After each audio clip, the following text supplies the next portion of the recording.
Hello and welcome to the BurnCast. I'm Brady Byrne. And I'm Kim Cass. Today we're looking at a book called Dream State, the Tim Worth Chronicles by author Rayner Ramsay.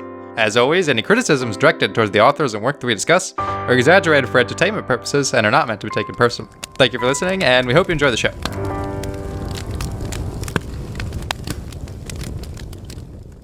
Let's talk about Dream State. Let's try to talk about Dream State. Yeah, let's try and talk about Dream State. Let's see how much we can get through. I mean, this really is as desperate of a book I have ever seen. This is the first book that we are going to try and tackle in a multi-part episode because it is honestly too much to cover in just one. It's too much. And it's not long. It's not longer than other books. It feels extremely long. Yeah. Every single paragraph is its own world of insanity. I know. And it's jam-packed. It really, it's chock-a-fucking block with nonsense, insane. And I'm not talking about like nonsense as in it doesn't make sense. Like the writing makes sense.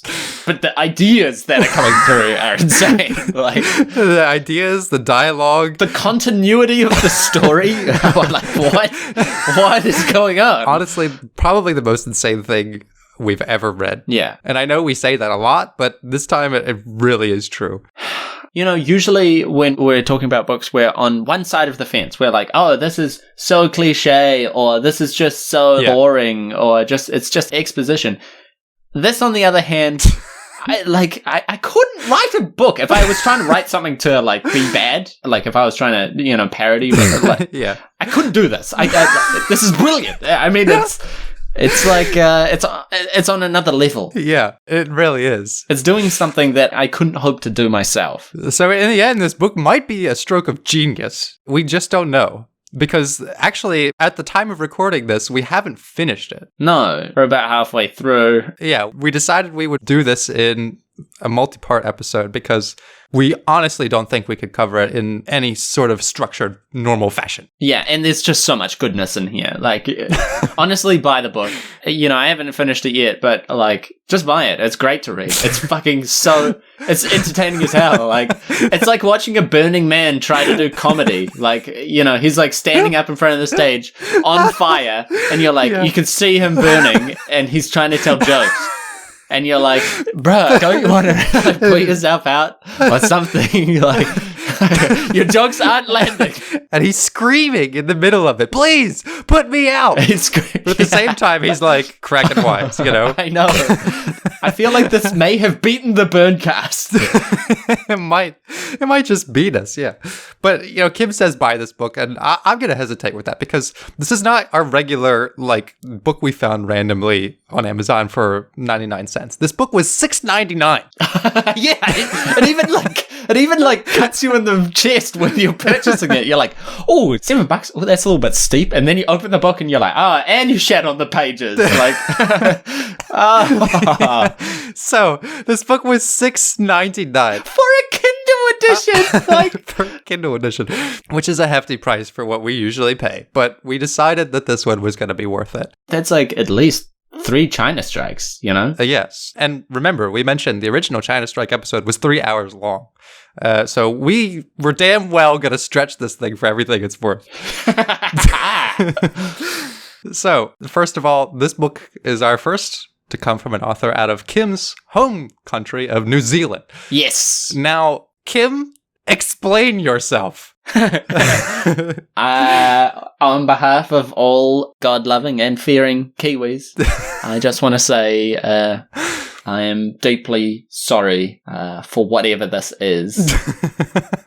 This is a travesty. It's a blemish. I can't believe I'm filled with shame. I'm filled with shame because this is what our fair nation has to offer. Our brightest authors. Yeah, and it is contributing to the cultural mind state. Yeah. So, let's talk about the book itself. The story is about Timothy Worth. Yes. These are the Tim Worth Chronicles. He's a young teen of a very wealthy family. Yeah. And this book has the greatest opening scene I have ever read. So our scene opens with young Tim. He's about 15 years old in this book, and he's gaming to start. He's a gamer. He's an avid gamer too, because he's in a bit of a heated moment, you could say. Yeah, he's playing a game called Blood and Bones: Return of the Dead in all caps. And he's very invested in this game until he's called for dinner. He's such an avid gamer too. He's like screaming at the thing, and then his mother calls him down. He's on a big level, so he doesn't want to. So it says he comes up with a cunning plan, which is just to pause the game and turn the TV off so that it looks like the game is finished, but it's not like anyone's checking up on him. Why would it even matter? Like, what?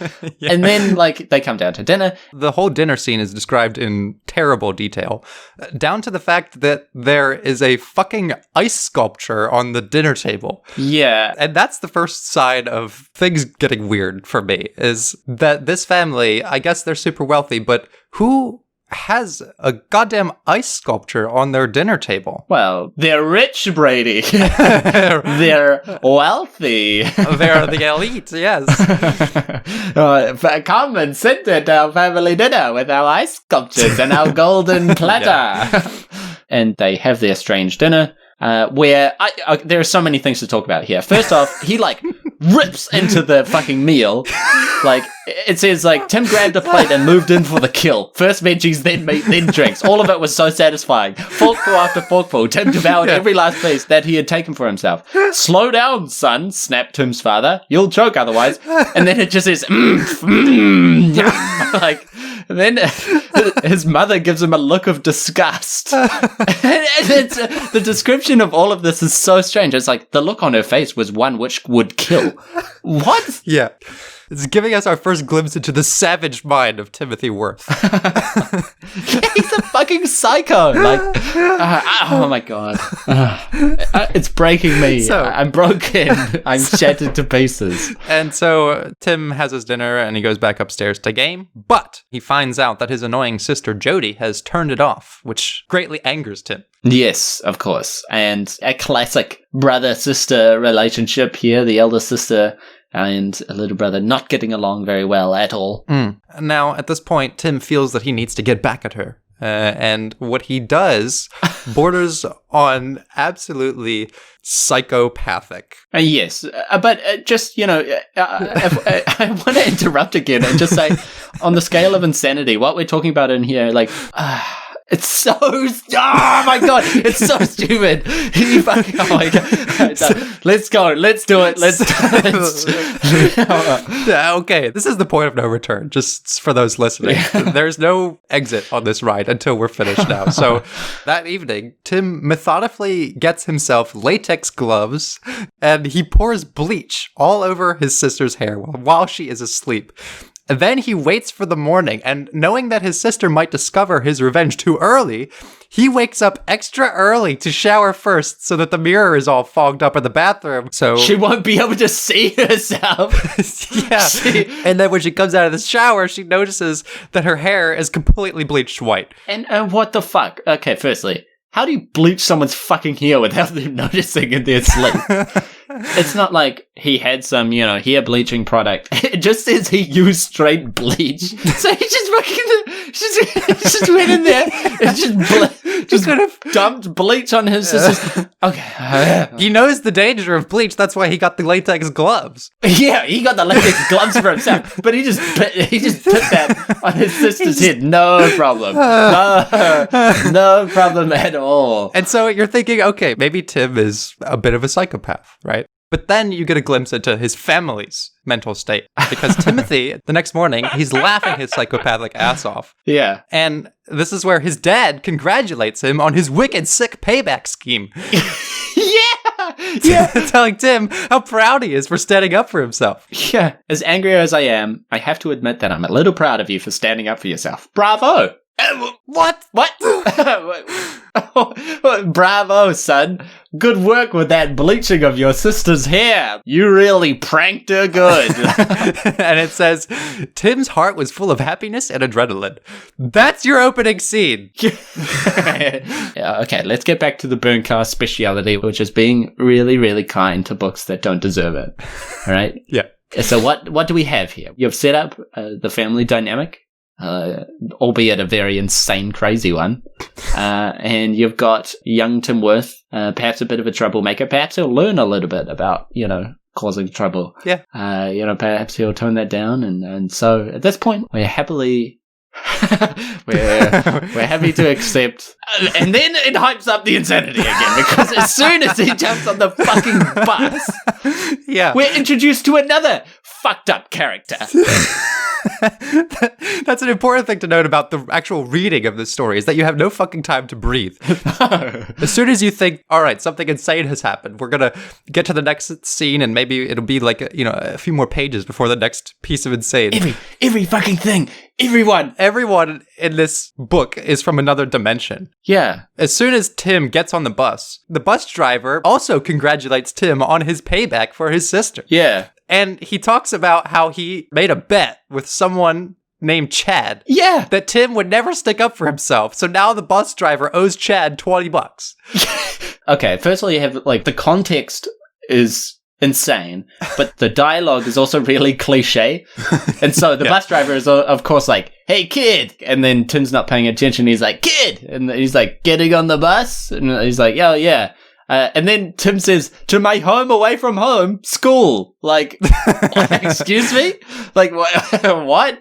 I don't even know how to describe it. What level of cliche shit is this? It's so bad that no one would actually ever write those sort of lines. Like, the classic bro-y bus driver. It's like, no one really writes that. It seems too stupid. You only really see that in parodies, of things nowadays. Like, no one writes that shit anymore. And yet, this is done in full confidence. Confidence that I'm supposed to look at this story and be like, oh man, that bus driver, he sure is crazy. Like, And we know this isn't supposed to be played for laughs, because we're going to get into the backstory of this author and his genuine admiration for his own story, but that's going to have to come at a later date. Yeah. We need to establish our case first. Yeah. Right now, we're building up the evidence, I think, a little bit. Yeah, really. And the way we can do that is just by simply, telling you what happens in the story and introducing you to all the characters. So we have the bus driver who's made a bet with a friend of his, again, to... so they're betting... The bus driver and his friend are betting on two siblings from another family that are having a prank war that they know about because... They know, but what? Are they sitting on the bus? Because of his daily dialogue with the bus driver. Well, but he, Don't try to figure this out, Kim. If you try to get into the mind of Rayner Ramsay, there's no way you're coming back out. It's impenetrable. Why would the bus driver give two fucks about, this kid and what he's doing? Okay, but so the bus driver is insane, Tim is insane, his sister is insane, his parents are insane. Maybe that's the extent of the insanity we'll get to. Chad is now getting $20 though, so there's a side plot there. Chad and his $20. Will he get it? Will we find out what happens to that? Let's see. Yeah, we don't know yet. So Tim goes to school and he immediately gets detention for looking out the window. Oh my god, it's crazy, because this, in any book, any one of these scenes would be insane as it is, and it would get a whole conversation, but these are lined up next to each other in succession, and all you can do is sit there and fucking swallow it all. Yeah, this is 2 paragraphs away from Tim getting to the school. Yeah, and so he gets to school. And, of course, he has a bitch teacher. Just an absolute dick. Yeah. Who's just, angry at everybody and everything because she was dating the principal and they broke up, and now the principal wants to kick her out of school, which means that everyone in class gets detention. Basically, all the time, and especially Tim. And the way we're told that is because the classmate next to Tim tells him in detail all about how the teacher was dating the principal and, he cheated on her, and that's why she's so pissed off. And it's very good to know that the students are very involved with the personal lives of their teachers to this extent. Yeah, and they have a bit of an introspective, discussion about cheating, love, and also how someone could lie about cheating and you can't just accuse someone and believe the accuser without evidence and stuff like that. So they have this big old conversation about this lady's fucking relationship in her class while she's trying to get, like... While she's having, like, a public freakout.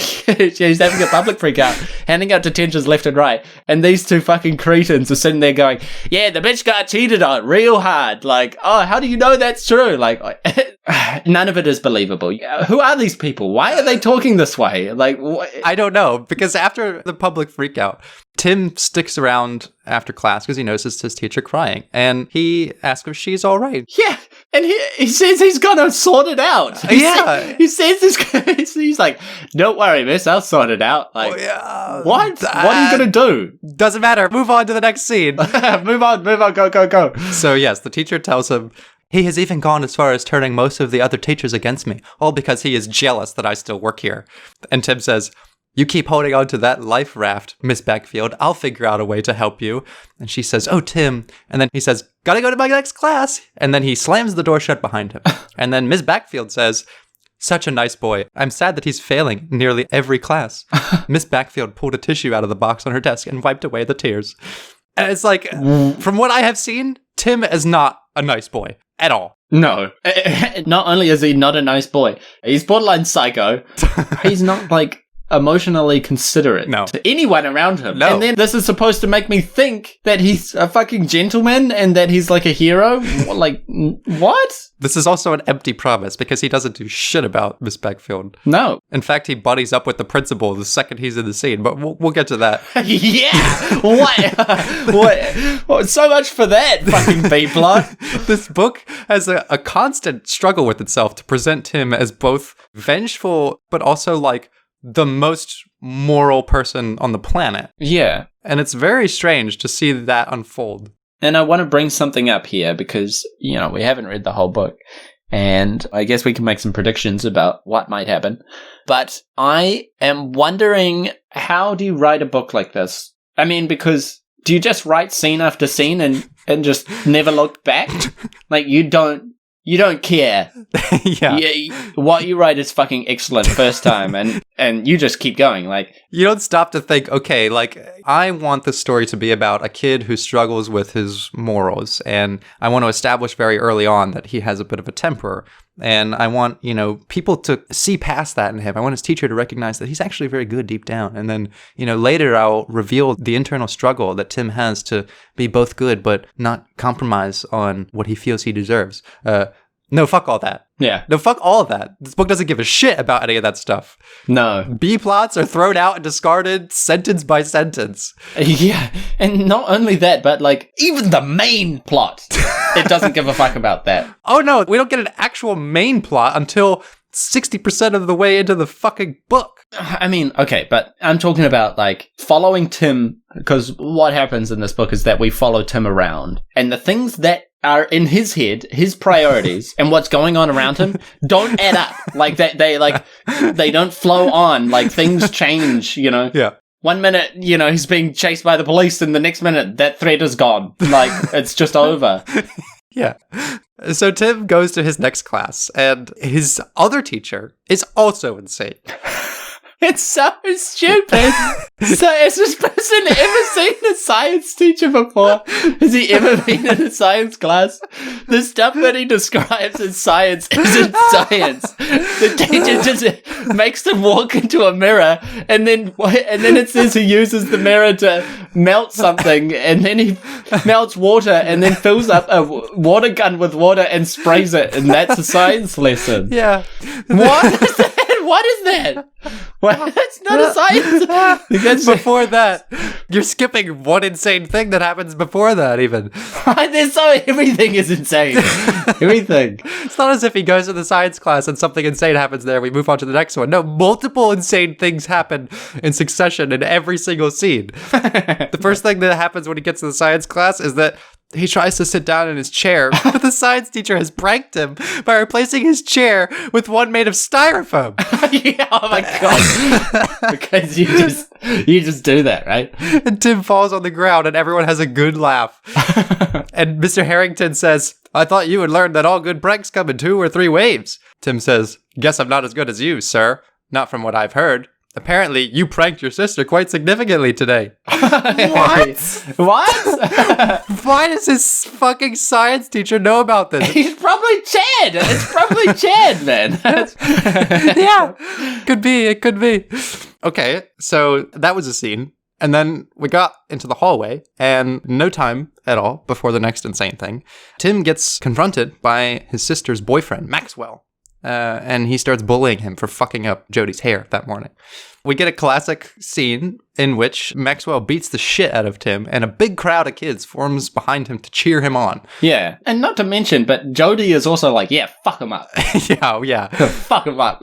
Yeah, in fact, she interrupts him from his beating to kiss him passionately because she's so turned on that he's beating the shit out of her little brother. Yeah. And also, they're like, they're 18, 17 years old, and he's 15. Yeah. So this 18-year-old kid is smashing, and Jodi's like, oh yeah, fuck, that's so good. Like, and so then the sister, the boyfriend, and all the others watching take him to the toilet to flush his head in it. And this is the turning point, really, in our story, where as Kim, fuck.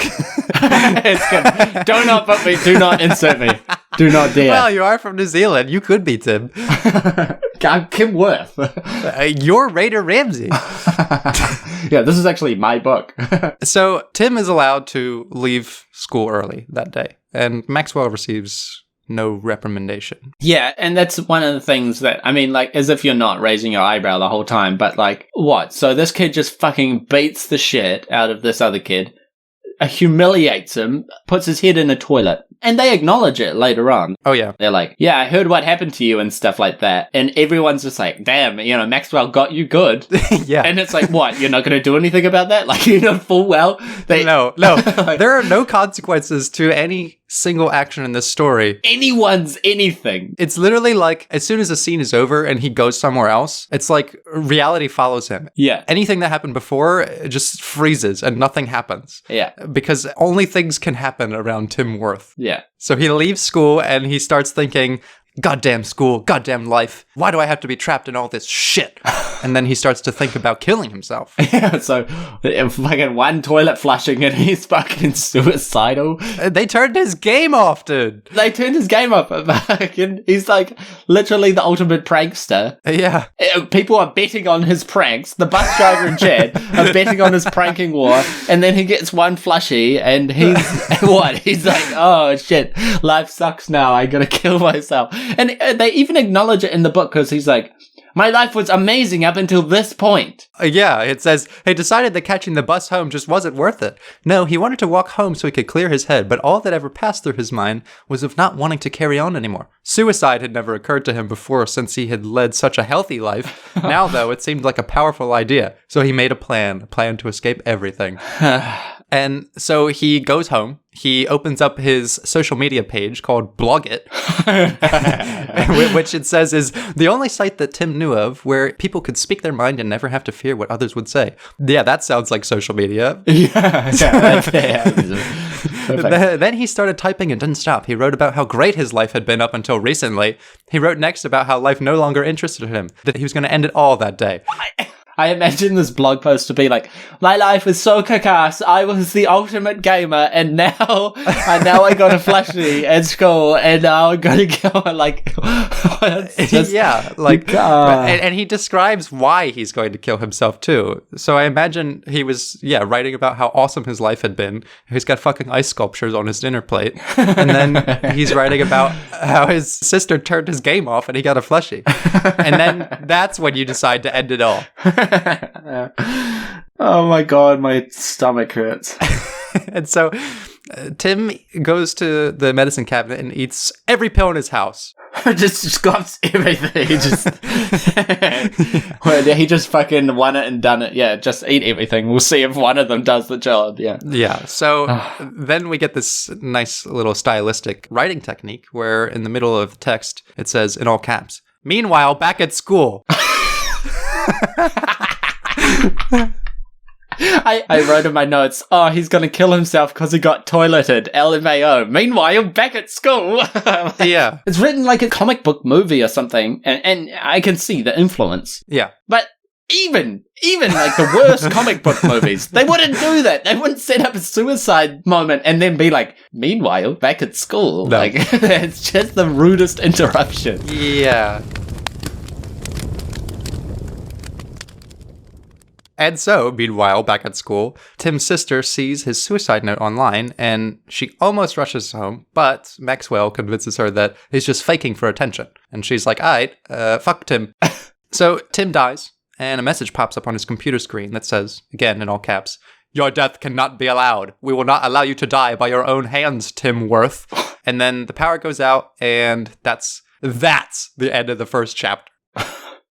And so, just to refresh the listeners here, it's not just a bad book, but it's also a BurnCast bad book, and it has all the BurnCast bad book stuff that you love. Yeah. You know, it still has gratuitous mistakes, you know, grammatical and more. I mean, it's not written as badly as other things, but like the insanity level, yeah, and like the disassociation from real life and just, not even real life, just even from fantasy life, let's be real. Yeah, like, and then it has all this terrible usual stuff like over description and things like that, but it mixes things up. It like mixes metaphors up. Yeah. So even when you're reading like the narration, it comes across so strange. It's so weird. It's so all over the place. Yeah, there are all these moments where it'll cut away to something. It'll be like, you know, across town, there was a man and a woman having an argument. And then the narration will pause to say, now there's something you need to know about this man and woman, for they had been lovers and blah, blah, blah. Like, and it talks to you like that. Yeah. It's just very strange. And for example, when the two classmates, Tim and his classmate, are sitting next to each other talking about the teacher's relationship, he says, serious. He was accused by a workmate that slept with her. It went all the way to court. What went to court? What, that she cheated with him? Like, what's going to court? Like, what's going to court there? Adultery? Like, that's not how that works. And, you know, when the teacher's being mad at everyone, for example, this is an example of like the description. It says, the teacher's top lip raised a little, revealing a small part of her gum. She was beyond angry. Like, and then I try to do that with my own face. Like, I'm like, and like, try to, why describe it like that, you know? Yeah. And, okay, firstly, you don't need to. Yeah, and there's another weird moment just like this at the beginning of chapter 2. So, you know, after Tim dies, he hears the calling of death beckon him back to life. And he meets a dark figure with spider legs, which it says, they had no actual appearance except for looking humanoid. No face, no hair, no clothing, nothing. But it did have spider fingers. The fingers were like daddy long-legged spiders, as stated above. What? What is this? Like a fucking Wikipedia article? What do you mean, as stated above? It's literally stated above. You don't need to remind me of it. This isn't a peer-reviewed piece. Yeah. As you just read, right before you read this part. Yeah. Like, what? And so he has this, I guess you call it some sort of dream sequence or supernatural moment, and I don't even know what to describe it. The spiders go in his mouth. Yeah. Some other things. Then in the span of like 2 pages, Tim is brought back to life at a hospital, and he wakes up with superpowers and amnesia. He doesn't know what's going on, so when people try to calm him down, he immediately uses his power to assault a nurse and then runs out of the hospital. He power punches the nurse into the wall, and then kicks the doctor to the floor and charges out of there. Yeah. So, like, he's just brutally assaulted these 2 medical professionals, and he's escaped. And, of course, they pursue him with security guards, with tasers. Oh, yeah. That's one of my favorite parts. And then okay, so if you're setting up, like, superpowers and stuff like that, I mean, there's a couple of different ways you can do it. But there is absolutely no connection or reasoning. It's not like he got hit by lightning and now he has lightning powers, you know? It's not like that. Spiders crawled into his mouth and now he can punch people good. Yeah. And now he's running out the door and he's throwing tornadoes at people. Yeah. Like, it's written, like, and then he freezes water. He's got purple glowy hands. Super speed. Super speed. Super strength. What's going on? Can someone explain? But the security guard chases him down and he says, "It's okay, kid, calm down." And Tim says, "Stay away." And another security guard says, "Screw this." One of the security guards aimed his taser at Tim. And yes, it doesn't work because Tim uses his tornado hands to fling the security guards away. Fucking cars start flying around him. Yeah, it throws cars around and shit. Like, so he just possibly killed multiple people? You know, we don't know. Yeah. And then, of course, he runs off. Yes. Tim flees the scene and he meets some old guy under the bridge. A homeless man. Yeah, which is a completely pointless scene. Now, this is where it began to get very confusing in terms of what was actually happening, because he's having a weird dialogue with the man, and the scene is going back and forth between something that's happening somewhere else and his actions under the bridge. Because what he is doing under the bridge is sitting there all huffy puffy and sad, arguing with the homeless man, and then also he like sort of punches the water or like grabs into it, and then it freezes. So he's obviously he's like frozen basically at this point. And then, yes, and the homeless man keeps telling him to keep it down. Keep it down over there, kid. Like, and it's like, okay, but aren't you seeing what the fuck is going on, you know? Wouldn't you be a little bit surprised? Now, the police are after him at this point as well. Yeah. So that's why he's hiding down there. And he's got these glowing purple hands. He doesn't know what's going on. And at the same time, interspliced with the paragraphs of him doing all this, is some sort of bubbling water releasing sulfuric gas into the air. Yes, and not just that. There's three things going on here. So Tim is having his inner ramblings. He's talking to an old guy. There's sulfuric acid bubbling from the lake, and it's also telling us how. I'm just going to read it because I can't actually explain it. It says, when Tim was only a baby, the redwood tree was planted by a group of nature fanatics who took their job a little too seriously. Instead of planting the tree in a more prominent place for all to observe its growth, they planted it in the middle of nowhere. Not very smart, huh? But, nonetheless, the tree grew to an extraordinary height, towering over all other trees around it. I don't know what that commentary is for. Yeah. What is he saying? Like, that it's dumb to plant trees if they're not going to be seen? Okay. But this is a tree from his childhood that he knows about. It goes also back in time. Yeah, flashback to when him and his family went to this lake when he was 9. And his sister pranked him again with pretending to be a monster in the tree. And in case you were thinking, like, okay, what's the point of this? The narration specifically tells you, but this is where it gets interesting. Yeah. I love how it spoon feeds you the whole time, like, okay, now here comes the interesting part. And I'm like, yo, this is all fucking bitch insane.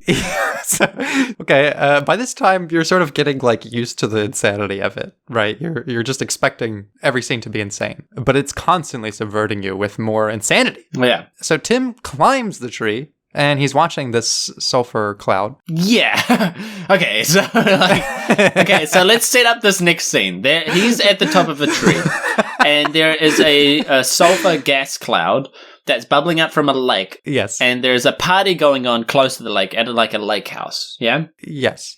And it describes this yellow cloud encircling the fucking house like it's a, like it's a gang of criminals. Like it's like a yellow ring around the house. Like, that's not how that works. And also, okay, there's so many dumb things about this. Let's talk about what's happening in the house, where there's a lovely little scene of nonsense. So it says, one of the partygoers was making out with some guy in the corner of the living room, along with half of the group, actually. She pulled away from her intimate moment to take a deep breath. In that instant, the toxic fumes filled her lung, forcing her to cough. Just one of them, I guess. Yeah, right. The male was not so grateful. What the hell? Growled the man. Can you smell that? Asked the woman. What? Your breath? Screw you! She snapped and slapped him across the face. She got up and walked away. Well, screw you too. The man got up and went to the bathroom. He accidentally flicked the lock on the door without noticing where it was. Okay. Firstly, there are a few things here. First of all, I love how, like, she pauses kissing him to take a breath. Yeah. You're like, mwah, mwah. because people can't breathe while they're kissing because their mouths are being used. Yeah. And we're all mouth breathers, right? And then the male, as the story refers to it, instantly is furious with her. You fucking coughed? Like... Yeah, and tells her that her breath is so shit. That's why maybe he can't smell it. And then he gets up and accidentally flicks the lock on the door without noticing where it was. And I literally can't imagine what that's saying. That he closes the door and, like, his hand slips and knocks the latch open? Or I'm like, what kind of lock is it? It's like one of those car door locks, you know, when you slam the door shut and it just locks instantly and you're like, oh, fuck, my keys. Yeah, now here's where things get really interesting, as the story would say. It says, Tim had a sudden urge in wanting to help those poor people. How? It's like this urge is, like, inhuman. It's like, oh my god, usually I wouldn't give a fuck about people dying and stuff, but oh my god, what is this weird urge I'm having to help someone else? Yeah. And as we have seen, no, Tim does not get sudden urges to help people. He gets sudden urges to pull wicked pranks on them and bleach their fucking hair while they're sleeping. And the second thing is, how can he see what's going on inside of this building when he's on top of some giant fucking tree across the lake? It literally describes the scene as if he can see this happening. Yeah, and it's not like he has X-ray vision. Like, it doesn't say anything about that. It's just like he can see the yellow gas cloud coming around the building. And okay, so Rayner Ramsay, he's a New Zealand person. Yeah. In New Zealand, we're on the Ring of Fire. We've got plenty of geothermal activity, plenty of bubbling mud pools and geysers and all of that sort of fun shit. And yes, it's very smelly stuff there as well. Yeah. You know, just doing my part for Tourism New Zealand here. But yeah, so it's smelly, bubbling stuff. But I mean, you can smell that shit from, like, you can be in the car with the windows up and, like, that smell hits you. It smells like rotten eggs and, like, it's not lethal at all. I mean, cities are built on top of it, you know. You would need to be, like, putting your nose in the fucking, like, bursting bubble to even get the, like, a slight bit of... And it doesn't make any sense. Well, this is why I'm glad we have you on this episode, because you can give us a glimpse into the mind of Rayner Ramsay. Well, my point is that if you're in New Zealand, you've probably taken a school trip to a local geothermal hotspot, you know, and seen the bubbling mud and things like that. And you should have above average knowledge of how these things operate and how they work and how they don't work, you know? Yeah. Because, like, what he is describing makes no fucking sense. It's like this omnipotent gas is, like, sneaking into the house. Like, it's like a ghost from Casper, you know? It, like, sneaks in there and, like, gets in the girl's mouth and she's like, ugh! You know? And it's like, oh, yes. And it has all these crazy effects, like it puts people to sleep. And, like, what? Yeah. What? Hello? Yeah, so it knocks all the people out. And Tim is watching this from across the lake. And he jumps down from the tree. Of course, he doesn't get hurt because he's got godlike powers now. Yeah. And also, but we can't skip past that. He's like, oh, I have to help these people. I need to get down from it. He doesn't know that he's going to survive that, right? No, he doesn't. Like, it's not set up so that, like... No, but Kim, he has amnesia. So, well, very selective amnesia. When it's convenient for the story, he remembers exactly what's going on. But yeah. And so he falls down, and it says he was falling down head first. And at the very last minute, he rolled forward onto his feet. And then he landed with his fist on the ground. And it's like, it's not like he tucked and rolled or did anything actually conceivable. He just spun around at the last minute. And I have this image in my head of a man falling from a boy falling from a tree, falls down, last second spin, lands. Yeah. Like, just like in real life. Yeah. And so, in case you thought, oh, I know what's going to happen. He's going to go in there and save them. No. Cut to a completely different scene in which we see the town mayor. Yeah, the best scene. The shyster mayor. Cut all the way across town. It says, way off back in the city council had an emergency meeting. They all got phone calls from the secretary who had been contacted by a local scientist. While keeping an eye on all of the town's gas levels, power fluctuations, and weather patterns, a meter reader's alarms began to scream aloud. A special device had been placed at the lake by scientists who were studying the sulfuric gas levels in and around the lake, picked up on the sudden increase. And so the secretary is like, hey, we got to do something about this gas leak. And the mayor has one of the best bits of dialogue in this whole book. So they're at this council meeting, and you can't skip past the opening paragraph where once the city council arrived at the town hall, they began to discuss what was happening. There were 12 of them altogether. Both male and female parties attended the emergency meeting. Okay. And then a female secretary who brought them life-threatening news. She was young, short, dark-skinned, brunette, and wore a red dress. Oh! That ticks all the boxes of anti-gamer. Yeah. She wouldn't like Tim Worth, let me say that. So, I'm glad all of you decided to attend this meeting, spoke the young secretary. I got a phone call from the local scientist who said that there is an unusually high reading of gas levels at the lake. The mayor cleared his throat. So, send in some people to tend to it. I have more significant issues. I would, Mr. Gillum, but the levels are dangerously high. If I send in people without knowing what the gas is, then... Listen here, young lady. The mayor stood up in rage. You do not speak to me like I'm one of your peers. I make sure you keep your job, so have some bloody respect. Listen, lady, don't you dare talk to me with all that science bullshit. What am I, one of your peers? I'm not trying to undermine you, sir. I've been told by the scientist, schmientist. Get the fire department to go in and check the situation. Scientist. Yeah, I mean, like, in what world? Even in the worst B movies. Oh my god. I love how he's just like, gas coming from the lake. Just send people to clear the gas. Like, what are they gonna do? To hold a fucking vacuum cleaner to the, like, air? and then oh my god. It keeps going back and forth like that, and it says, meanwhile, back with Tim. Oh my god. This book does not let you breathe. No. Like, every time you're like, okay, now we're in a council meeting, I guess we're gonna find out what they're going to... Oh my god, this man is insane! Like... So, back to the log cabin. Tim speeds in there with his super speed and also discovers he has super strength because it says he lifts up multiple people simultaneously with 0 effort. So just imagine that. Multiple people being lifted up on the swole arms of this 15-year-old child. Oh my god, I hate this fucking scene. I hated it so much. I like when he's talking. So he's saving people, yeah? Yeah. He's pulling people out. Some of them have spit foaming in their mouths while others have seizures. So, like, yeah. Can you what's going on here? Like sulfur just, there's just nothing. Nothing. Don't you talk about that science shit, Kim. Scientist. So, I could never write that with confidence. I could no. And so, of course, he's like, why the hell are so many people crammed into one small space? And then a woman is going, help me! And then he saves everyone and rescues the partygoers one by one, or multiple by multiple, I don't know. Fire engines arrive at the lake area.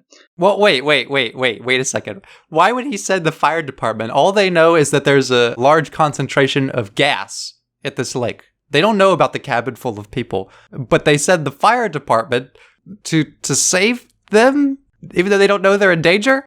Just move past it. Just move past it. We're already here. So we never see the mayor again. Well, it should be obvious where the gas is because it's a yellow ring around the fucking... Okay, and then it says, the firemen, they would have never suspect a gas cloud of that magnitude. Whoa! What? Like, can someone answer my questions about what the fuck is going on in this? What world is this taking place on? They have put gas masks on to prevent exposure to the noxious fumes. Tim is nearly already done getting all the people out. Only 2 remain. Yeah. And the fire chief says, hey, what are you doing? What does it look like? I'm getting these people out of here. By yourself? There are only 2 left inside. I'm going to get one locked away in the bathroom. You get the chick still passed out. Got it. So he's just commanding this fucking fire chief. Like, easy as. And then he's trying to get into the thing. And even though he has super strength, he can't get through the door. No. And the chief tosses him a fire axe. And he's like, kid, use this. And he grabs it. And he's like, right. And then he obviously cuts the door down. Yeah. And even though he passes the fucking axe to this kid, the fireman's like, I don't think you can do it. That takes a bit of force, And the kid, like, as if there's just nothing about this conversation makes any sense. No. But Tim thwacks it down with a huge force. And then the fireman's like, even though he gave him the axe, says, how did you do that? Like, why did you give him the axe then? Why did you give him the axe? And then Tim says, less chat, more rescue. And then Tim rips the door off the hinges. Why didn't he do that at the beginning? If you could just rip the door off, then just do that. I don't know. And the fireman says, I don't know who the hell you are, but you sure have God sitting on your shoulders. And Tim says, God has nothing to do with this. Yeah, absolutely no ego involved in the writing of this. Clearly not a self-insert godlike fantasy. Nope. No, absolutely. Absolutely. And so they say, and then of course the chief asked him, who are you? And he says, I'm the guy that just rescued an entire party of men and women. Scoffed Tim, standing tall with his chest puffed out. Yeah, and at that point, this is where I said, fuck this book and fuck Timothy Worth. Yeah. What a piece of shit he is. And then the chief is like, I want you on my fire team. And he says, no way. And then the fire chief says, I could even negotiate some perks. Yeah. So we can't just move on from this scene now. We have to have a whole exchange where the fire department asks Tim if they want him to work for them. And it wouldn't be as simple as him just saying, no, I've got better things to do. Yeah. They have to have a whole back and forth where he says, oh, but, if you did come to work for us, you get paid for doing this kind of work, and I could even negotiate some perks. Tim says, I said no. I've got to figure out who I am before I start saving people. Tim drifted off in thought. Okay. What? Even though you just saved a bunch of people. Yeah. And so he does this, and then one of the people comes to him, and if you want to hate Tim Worth anymore, says, oh, you saved us? No, it was them, Tim lied, pointing at the fireman. Thank them, not me. Like, okay, so yeah. He's trying to play it as if he doesn't want all that. Even though just before he's like, I'm the one who fucking saved everyone. All right? Yeah, God has nothing to do with this. It's all me. Yeah, I fucking saved them. You didn't do shit. And then the lady's like, you saved us? And he's like, no, I didn't save them. It was them. Is this person fucking actually crazy? And then her reaction is priceless. She says, that's cool. And then Tim leaves. Yeah.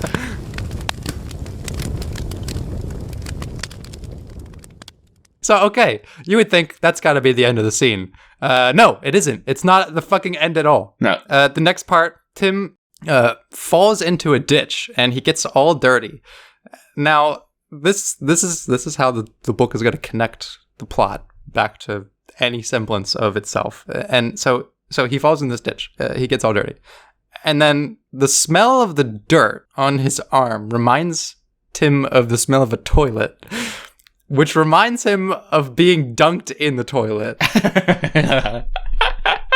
Not being under the bridge with the homeless guy. No. No. But just falling down the side of the road. And this compels him to remember, oh yeah, I want to go murder my sister's boyfriend now for dunking my head in the toilet. Yeah. And so what he can't remember his name, but it says he remembers his face. Yeah. And it also has this little side piece where it says, memories are a powerful thing to have. The good can make you feel happier when you're at your lowest, and the bad can bring you down from a massive high. And then there are certain occasions where they can cause a man to become homicidal. The memories can fuel a man to turn into something he never wanted to be. Revenge, hate, anger, disgust, and many more. The list goes on. Okay, thanks for that. I think Tim always wanted to be that, actually. Yeah. He's always wanted to be a homicidal maniac. Yeah. So he grits his teeth, rage fills his heart. He would punish Maxwell, even though he doesn't know his name. Right. But it's sort of a bait and switch, because we cut across town, Maxwell's at home. What was this? What is this? What was this scene? What was this one? It says, it's literally what it says. Across town, Maxwell was at home with his family having dinner. Well, actually, he was in his room while his family ate dinner. So no, he's not having dinner with his family. So you're like, what? Okay, and it says, He thought that eating such a meal would make him gain weight, something he didn't want. What he was doing was watching a video on his cell phone of Tim being flushed. Such a little squirt, Maxwell laughed hysterically. Too bad it had to end so fast. Everyone in this book is just a fucking lunatic. And then we get the most original piece of imagery where it says, a blast of lightning flashed across the sky, illuminating the entire town. What made it creepy was the fact that at the same time it flashed, the outline of a person shone in through Maxwell's window. Okay. Okay. You could have just said, like, you know, a flash of lightning and a silhouette, but you have to say, and this is what made it creepy. And this is what makes the story shit. Yeah, it's like it goes beyond just being a cliche. Like, the image itself is cliche, but he also explains the cliche. Yeah. Which is insane.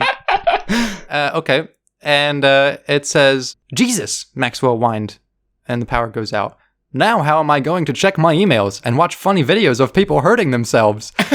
That's his dialogue. I am a bully at school. I like to bully people. Oh, lol. Sitting alone in his room, he's saying this. So, okay, Maxwell, he says to himself, again, talking out loud, I think a nice nap will help me calm down after that exciting pace of action today. Man, he really gets off on this shit, doesn't he? Yeah. Then a shadowy figure appears behind the curtain and taunts him. Maxwell grabs a kitchen knife that he keeps under his pillow because that's completely normal. He tears down the curtain to attack the voice, but no one is there. And then it threatens to kill him and his family. But just when you think it's Tim, it's not. It's just some monster. And it drowns him in the toilet. Yeah. Well, no, it doesn't drown him. It, like, smashes him all over his room. It says it smashes him so hard against the wall of his room that it breaks every bone in his body. Every single one. Yeah. Is destroyed. And then he takes him to the bathroom, and it says that the bathtub is filled with blood, and he's also, like, smashed into the toilet. Like, his head is like, beaten down the pipe or something, like, and he's dead. Yeah. Like, the mechanics of this scene don't really make sense. And that's fine, I guess, you know.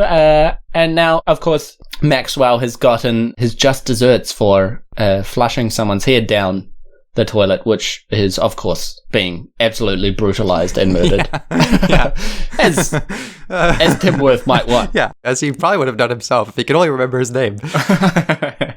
Oh, and we're skipping over something here that I would like to point out. Oh, God, it's just too much insanity. I know. When the monster thing comes to attack Maxwell, he grabs a small kitchen knife that he had under his pillow because he had been paranoid for years that there was something underneath his bed or in the closet. Modern day films place so focus on the things we fear, it is nearly impossible for a child not to be frightened. Even though Maxwell's fucking 18, right? Yeah.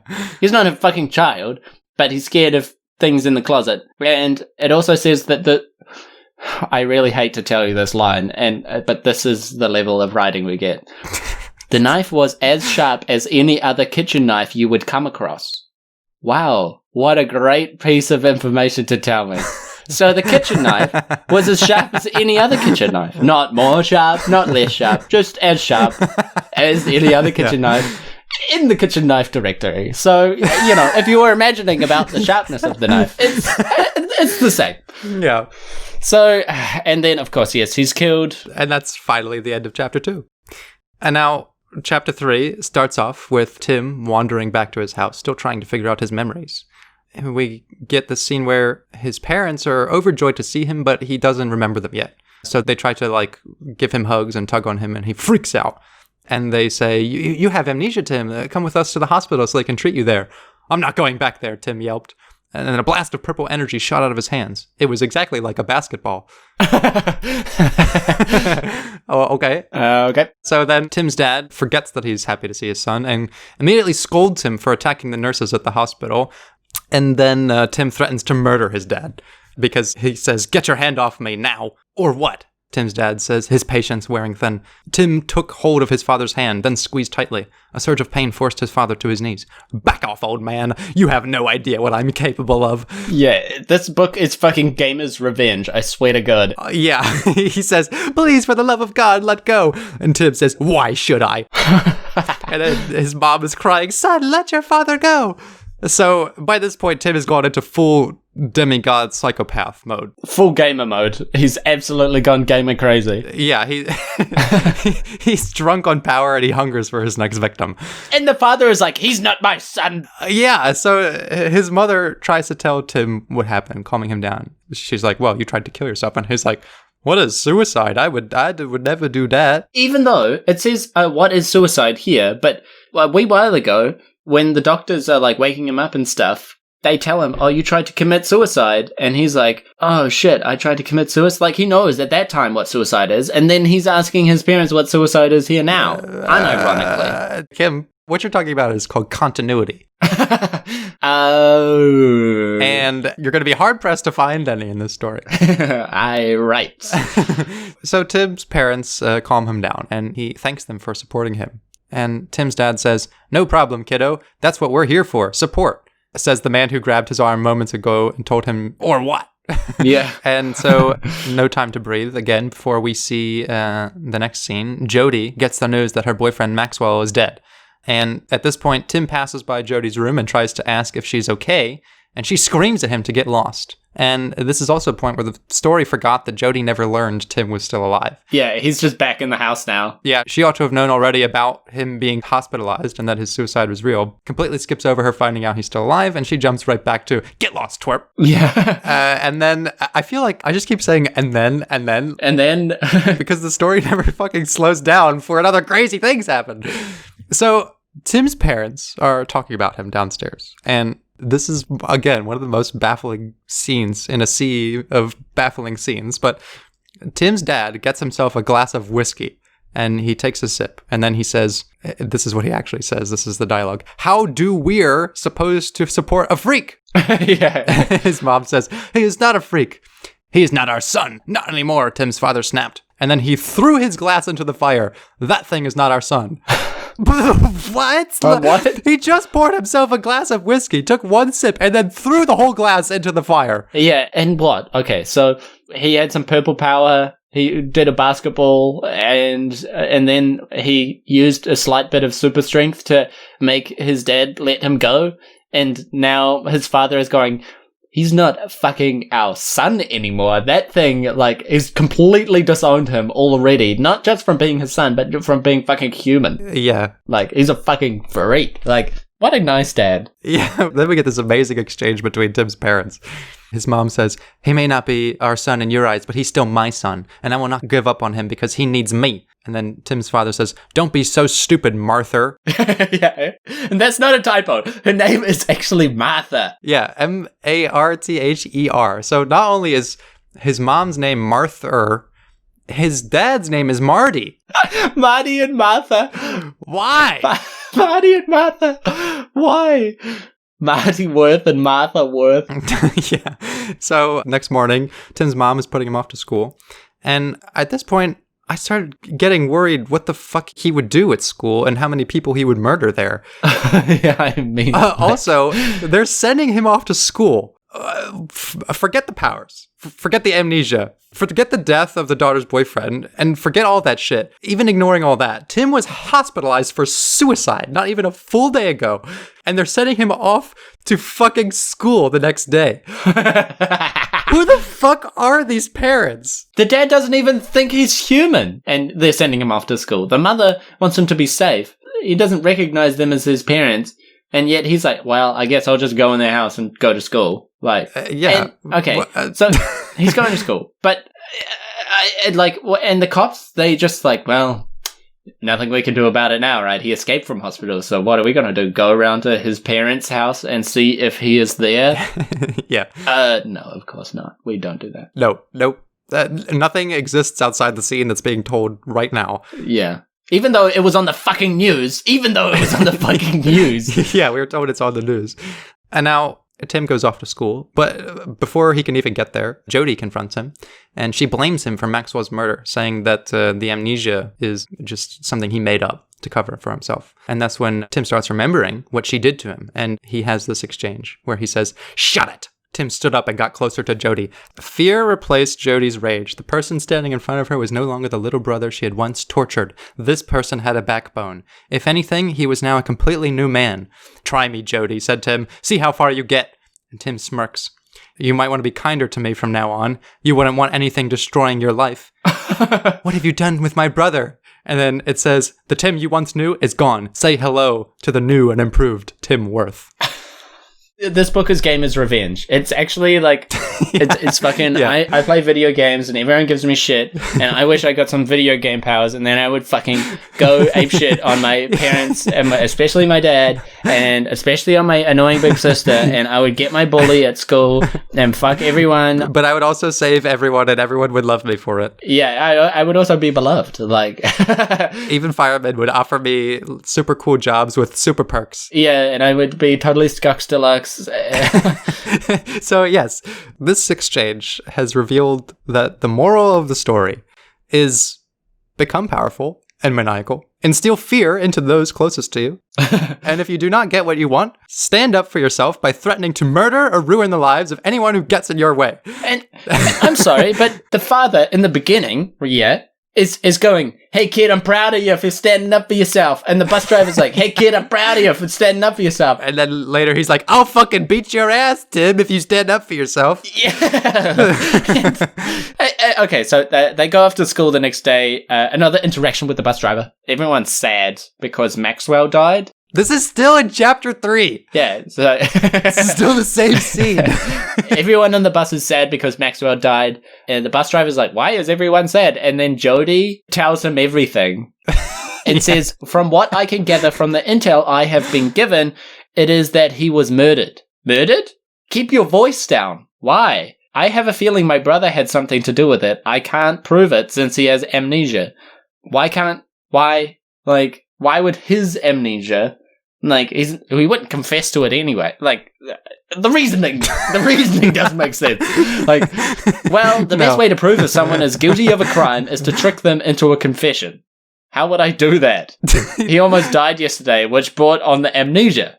Okay. Yeah, and then the fucking bus driver tells Tim's sister how to get Tim to confess, saying, you need to get him into a vulnerable state. Once done, Tim will be more susceptible to manipulation. And they go to school. Yes, they go to school, and Tim starts acting out. He says, I can't stand you or this school, to his teacher. I should be off doing bigger and better things, not in a class full of idiots.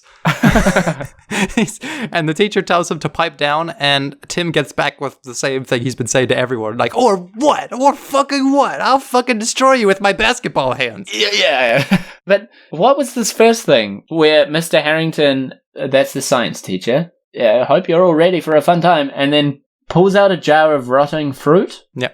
And everyone except Tim is bothered by the smell. Tim doesn't care about the smell anymore. Bad smells don't bother him. That's canon because he wasn't bothered by the sulfur either. So he's got smell resistance. He's got smell immunity. Yeah, he's got smell immunity. So that's actually canon. Yeah. So then Mr. Worth, does my rotting fruit not interest you?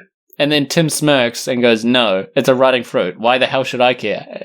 You're absolutely correct. Why should you care about rotting fruit? And then Mr. Harrington creeps over to him and then asks him if something's the matter. And then he has this outburst. It's like, where was this? Like, I don't care about your rotten fruit, sir. Oh, wow, then there must be something wrong with you. So, oh my God. Yeah, and then he gets sent to the principal's office for this. Yeah. But again, that can't just be a scene where he has this outburst and gets sent to the principal's office. On his way there, Tim meets another bully, one of Maxwell's friends, I guess, who says, I couldn't help but hear you dissing Mr. Harrington. Yeah. I don't know how this kid heard that. I mean, he's like in the hallway and he heard what happened in the kid's class that he just left. And okay, but Tim says, what of it, chubby? And the kid says, you cruising for a bruising? Get out of my way, fatty, said Tim. So now Tim is getting back at the bullies by becoming a bully himself. Yeah, as you do. The bully says, that's it, and he shoves him against the lockers. And so Tim starts laughing, and his hand glows purple. And the kid's like, what the hell? And Tim says, time for you to go on a solid course of pain. Extra teeth knockout complimentary. I hate the dialogue. Yeah. It's so bad. It's so bad. But then Tim proceeds to break all of the kids' ribs. Literally, he says he breaks his ribs, and pathetic, Tim scoffed. With the bully on the ground, he began to make a slow circle around him. Tim swung his right leg back, then kicked the bully in his stomach. Oh God, please, no more. Tim says, worthless piece of shit. I'm sorry. No, but you're going to be. And then the bully held his stomach from a surge of pain. And I love how the book says the bully held his stomach, as if Tim's not the fucking bully here with his god powers beating the shit out of this helpless kid. Yeah. It calls him a pig to the slaughter. Yeah. Like, what the fuck? The kid is begging, no more, please. And he says, too bad. Tim ripped a locker from its hinges and held it as a weapon. No, groaned the bully, one hand raised. And Tim says, time to die. Tim held up the locker high above his head when he saw himself in a mirror inside the locker. It scared him. Thank fucking God, because at this point, I was also getting scared and very, very angry at this story. Yeah, and so the bully crawls off, and then Tim drops the locker door and staggers back out of pure terror, and then the principal was just watching this. Yeah. And Tim spun around in surprise. It's Mr. Stratford. And they go to the office together. Yeah, nope. The other kid, he just saunters off on his own to the nurse's office, because fucking broken ribs and almost being murdered with a locker door. He doesn't need any attention. No. Or even to be at the fucking hospital. He's going to be fine by himself. Yeah. And the principal doesn't even reprimand him for this. No, but that's the weirdest part about this whole thing. It's like, literally, they become pals. Like, what? He does reprimand him, but not for nearly beating the kid to death. It's for being nasty to the teacher. And then, yeah, they buddy up. Tim kind of tells him what's going on with them. He demonstrates his powers. And the principal immediately tells him, you should become a superhero. And then he tells him to put a cloth around his face. He literally says, like, conceal yourself, put a cloth around your face. No one will know who you are. And Tim's like, yeah, okay. So, wear a mask? ? Just a cloth over your face. It'll hide who you are. Sounds promising. Tantalizingly delicious. I could dig being a hero.